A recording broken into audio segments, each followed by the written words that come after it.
Gwalior high court के फैसले को चुनौती दी गई सुप्रीम कोर्ट में और कांग्रेस पार्टी के मुकेश मल्होत्रा के हक में एक बड़ा फैसला स्टे के जरिए सामने आया। जब सुप्रीम कोर्ट ने बीते कुछ दिनों पहले सुनवाई के दौरान ये कहा कि मुकेश मल्होत्रा पर जो आपराधिक मामले छुपाने का आरोप बीजेपी के रामनिवास रावत के जरिए लगाया जा रहा है, इसकी पुष्टि अभी नहीं की जा सकती है, बल्कि दोनों पक्षों को सुना जाएगा और जांच के दायरे में पूरा मामला है। और जांच के साथ साथ तब तक सबूत सामने नहीं आ जाते जब तक कोई भी फैसला सुनाया नहीं जाएगा। इस बीच में हुई सुनवाई के दौरान ये कहा गया कि हम मुकेश मल्होत्रा पर होती कार्यवाही पर स्टे लगाते हैं, यानी कि मुकेश मल्होत्रा पर कोई कार्यवाही नहीं होगी, उनके ऊपर कोई भी इल्जाम नहीं लगाया जाएगा। इस बीच में मुकेश मल्होत्रा को एक बड़ी राहत मिल जाती है।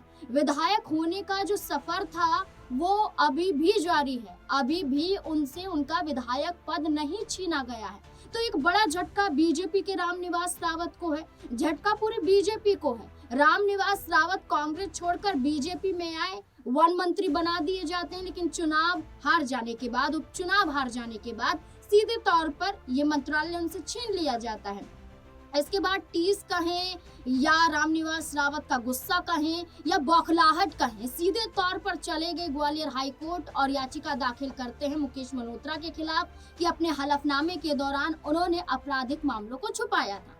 ग्वालियर हाई कोर्ट ने भी ये फैसला सुना दिया था कि वाकई यहाँ पर आपराधिक मामलों को छुपाया गया था जो 2 से 3 से ज्यादा हैं। लेकिन सुप्रीम कोर्ट ने कहा कि अभी तक इसकी पुष्टि नहीं की जा सकती है। अब अगली सुनवाई जुलाई के महीने में होगी। इस बीच में मुकेश मल्होत्रा विधायक रहेंगे और इसी के साथ साथ जीतू पटवारी ने भी मुकेश मल्होत्रा की जीत के साथ साथ और बीजेपी को जवाब देते हुए कई बड़ी बातें दोहराई। सुनिए क्या जीतू पटवारी कह रहे हैं।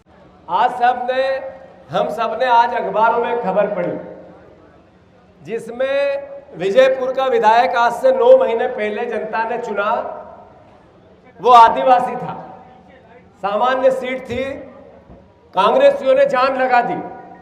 जनता ने सरकार के 50 करोड़ रुपए के अगेंस्ट खड़े होकर मंत्री को हरा दिया। जिसने दल बदल किया, कांग्रेस को बेचा, उसको सबक सिखा दिया।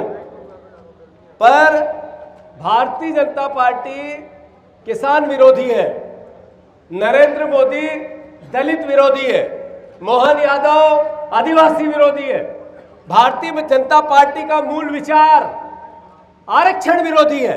इन्होंने जैसे तैसे कैसे चुना हुए विधायक को हटा दिया और जो हार गया था उसको फिर से निर्वाचित करवा लिया। इतना बड़ा अन्याय किसने किसने अखबारों में देखा? जरा हाथ ऊंचे करो। सबने देखा? तो विवेक तनखा जी हमारे अपने जवाई हैं इस शहर के, इस जिले के, सही है गलत है? पर उनके लिए जोरदार तालियों से जरा स्वागत करो। अरे जोर से करो। इसलिए नहीं कि वो जवाई हैं, इसलिए कि उन्होंने 15 दिन का स्टे ऑन द स्पॉट इस निर्णय पे लिया।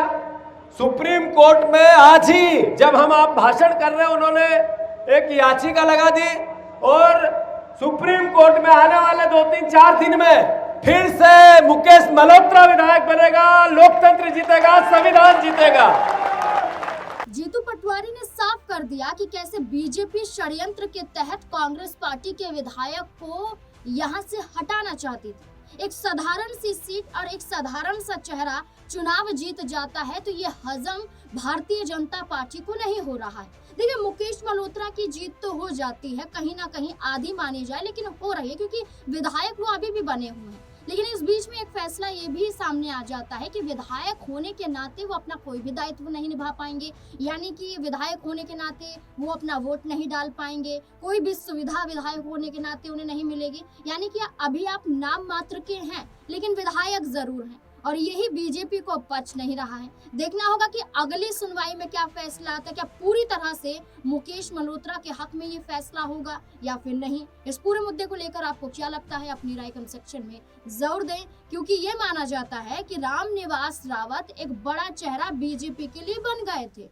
क्योंकि रामनिवास रावत वो चेहरा थे जो ज्योतिरादित्य सिंधिया के कहने पर नहीं लेकिन नरेंद्र सिंह तोमर के कहने पर बीजेपी में शामिल हो जाते हैं 2024 के लोकसभा चुनाव के मद्देनजर। लेकिन सिंधिया ने भी दूरी बना ली रामनिवास रावत से और तभी हम देख रहे हैं कि हाशिए पर रामनिवास रावत दिखाई दे रहे हैं। बेशक बीजेपी में आ गए, लेकिन अब देखना होगा कि आखिरकार अगली सुनवाई में क्या फैसला होगा। आपको क्या लगता है, क्या मुकेश मल्होत्रा की जीत होगी या फिर नहीं?